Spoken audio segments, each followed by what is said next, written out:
नमस्कार, आदाब। मैं हूं आपके साथ अलीशा हैदर नकवी और आप सभी का अभिवादन है डीएनपी इंडिया पर।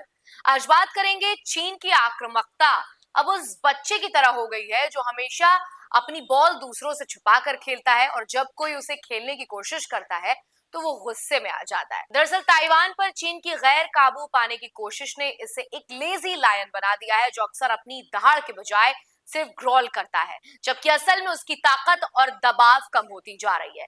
चीन जिसे इंटरनेशनल पॉलिटिक्स में अपनी ताकत और आक्रामकता के लिए जाना जाता है, हाल ही में ताइवान मुद्दे में जापान के हस्तक्षेप पर कड़ी चेतावनी दे दी है। ये चेतावनी चीन के उस रवैये का हिस्सा है जो दिन ब दिन और भी कड़ी होती जा रही है। चीन की बढ़ती आक्रामकता खासकर ताइवान के मामले में एक ऐसे समय में सामने आई है जब जापान ने इस मुद्दे पर अपनी स्थिति को साफ किया है और अमेरिका के साथ अपने मजबूत डिफेंस रिलेशंस को एक बार फिर से सार्वजनिक किया है। चीन की ये चेतावनी एक तरीके से इस बात का संकेत है कि वो किसी भी बाहरी हस्तक्षेप को सहन नहीं करेगा, खासकर ताइवान जैसे सेंसिटिव इशू पर। ताइवान चीन का हिस्सा है और चीन हमेशा से इस मुद्दे पर साफ रहा है। वो अपनी ताइवान को अपनी संप्रभुता का हिस्सा मानता है और अगर किसी ने भी इसमें दखल अंदाजी की तो वो इसे स्वीकार नहीं करेगा। हालांकि जापान ने अपने डिफेंस रिलेशन को और मजबूत करने की दिशा में कई कड़े कदम उठाए हैं। अमेरिकी डिफेंस फोर्सेस के जापान का गठजोड़ और ताइवान के मामले में जापान का खुला हस्तक्षेप चीन को बर्दाश्त नहीं हो रहा है। इसके रिजल्ट ये है कि दोनों देशों के बीच तनाव जो है वो और ज्यादा बढ़ गया है। इस पर चीन की प्रतिक्रिया जो है वो साफ दिख रही है, गुस्सा साफ दिख रहा है, जो कभी कभी अपने पड़ोसी देशों के खिलाफ दिखती है। वो इस बात का प्रतीक बन रही है कि चीन किसी भी सिचुएशन में अपनी संप्रभुता को लेकर किसी भी तरीके का समझौता करने को तैयार नहीं है। लेकिन चीन के इस रवैये पर एक फनी मेटाफर जरूर बन गया है कि उसे ये याद दिलाना जरूरी है कि जापान और अमेरिका के साथ उसका कंपैरिजन, उसकी ताकत एक विशेष रूप तक ही सीमित रह सकती है। जब चीन दुनिया भर में अपनी ताकत का प्रदर्शन करता है तो ये कोई नई बात नहीं है, लेकिन इस बार ताइवान के मामले में जापान का समर्थन हासिल करना उसकी सिचुएशन को और भी ज्यादा चुनौतीपूर्ण बना सकता है। अगर जापान और अमेरिका की ओर से संयुक्त प्रेशर बढ़ता है तो चीन को अपनी स्ट्रैटेजीज पर दोबारा सोचना पड़ेगा, यानी नई स्ट्रैटेजीज को जन्म देना पड़ेगा। इस मामले में चीन की करेज और अग्रेशन की तुलना अक्सर एक शेर से की जाती है जो अपने पंजे तो दिखाता है लेकिन उसके पास उतनी शक्ति नहीं होती कि वो अपने विरोधियों को पूरे तरीके से दबा सके।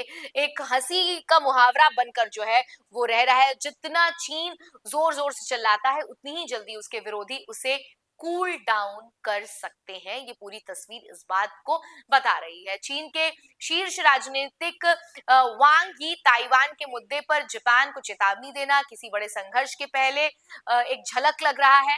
वांग का कहना है कि जापान को ताइवान के मामले में हस्तक्षेप करने से बचना चाहिए क्योंकि ऐसा करने से सिर्फ उनकी मुसीबतें बढ़ सकती हैं। हालांकि दिलचस्प बात यह है कि हाल ही में दोनों देशों के बीच रिलेशंस में कुछ सुधार भी दिखाई दिए थे, लेकिन अब इस तरीके की धमकियों से उन सुधारों को एक बड़ा खतरा जो है वो मिल गया है, क्योंकि आहिस्ते आहिस्ते ये बात बिगड़ती हुई नजर आ रही है। चीन की ये धमकी और गुस्सा खासतौर पर ताइवान को लेकर ये भी एक संकेत देता है कि वो हर हाल में ताइवान को अपनी संप्रभुता में शामिल करने का इरादा नहीं रखता। वांग यी ने यह भी कहा कि अगर जापान ने ताइवान मुद्दे पर हस्तक्षेप किया तो उसके लिए ये परेशानी का सबब बन सकता है। अब ये सवाल उठता है कि अगर ये टेंशन्स किसी युद्ध में बदले तो आखिर कौन भारी पड़ेगा? चीन की विशाल मिलिट्री पावर या जापान की टेक्नोलॉजी एडवांस सेना जो अमेरिका के साथ गठबंधन में है। आपको बता दें कि चीन की सैन्य शक्ति, चीन के पास दुनिया की सबसे बड़ी एक्टिव आर्मी है जिसमें लगभग 20 लाख सैनिक हैं। इसके पास अत्याधुनिक सैन्य उपकरण भी है जैसे G-20, G-35 stealth aircraft and anti ships missile और बैलिस्टिक मिसाइल पावर। इसके अलावा चीन लगातार अपनी टेक्नोलॉजी को बढ़ावा देता है, उसको यानी कि इंप्रूव करता रहता है। ये शक्ति उसे एक शक्तिशाली और आत्मविश्वासी स्थिति में रखती है, लेकिन उसका गुस्सा रवैया कभी-कभी उसे अकेला भी कर सकता है, तो ये चीन के लिए एक नेगेटिव साइड हो सकता है। वहीं जापान की सैन्य क्षमता की बात करें तो जापान के पास भी अमेरिका जैसे शक्तिशाली देशों के साथ डिफेंस रिलेशन है जो उनके सैन्य शक्ति में मजबूती प्रदान करता है। जापान के पास अत्याधुनिक तकनीक से लैस हाई हाईली ट्रेन्ड सैनिक और मिसाइल पावर है। जापान की नेवी भी एडवांस डिस्ट्रॉयर्स और सबमरीन से भरपूर है। साथ ही जापान ने अपनी रक्षा क्षमता को लगातार बढ़ाया है ताकि किसी भी परिस्थिति में अपनी सुरक्षा को सुनिश्चित किया जा सके। हालांकि दोनों देशों के बीच हाल के सालों में सुधार के संकेत मिले हैं।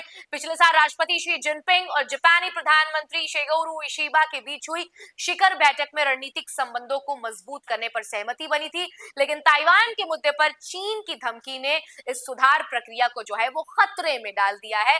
चीन का कहना है कि ताइवान को लेकर किसी भी प्रकार का हस्तक्षेप जापान के लिए संकट का कारण बनेगा। वांग यी ने यह भी कहा कि जापान में कुछ लोग अभी भी ताइवान की आजादी की आकांक्षाओं को जो है वो समर्थन दे रहे हैं। उन्होंने चेतावनी दी है कि टेंशन ओवर ताइवान जापान के लिए परेशानी को आमंत्रित करना है। ये बयान साफ तौर से चीन के गुस्से के इरादों को दर्शाता है, जो ताइवान को हर हाल में अपने आप में शामिल करना चाहता है। अब सवाल ये उठता है कि अगर तनाव बढ़ता है या कॉन्फ्लिक्ट युद्ध में बदलता है तो कौन किस पर भारी पड़ेगा। जो हमने आपको बताया, चीन की विशाल मिलिट्री पावर, एडवांस टेक्नोलॉजी से तो वो लैस है और एक मजबूत स्थिति में उसे हमेशा रखती है, लेकिन जापान की भी हाई कैपेसिटी और अमेरिका का समर्थन कॉन्फ्लिक्ट में उसे टिकाऊ बना सकता है। इस मामले में दोनों देशों के रिश्तों का भविष्य निश्चित रूप से बहुत पेचीदा है और ये समय बताएगा कि इन तनावों का समाधान जो है वो क्या होगा। फिलहाल आज की इस वीडियो में इतना ही। आपको हमारा ये वीडियो कैसा लगा हमें कमेंट सेक्शन में लिखकर जरूर बताइएगा और ऐसे ही तमाम अहम जानकारियों को आसान भाषा में समझने के लिए सब्सक्राइब कीजिए TNP इंडिया।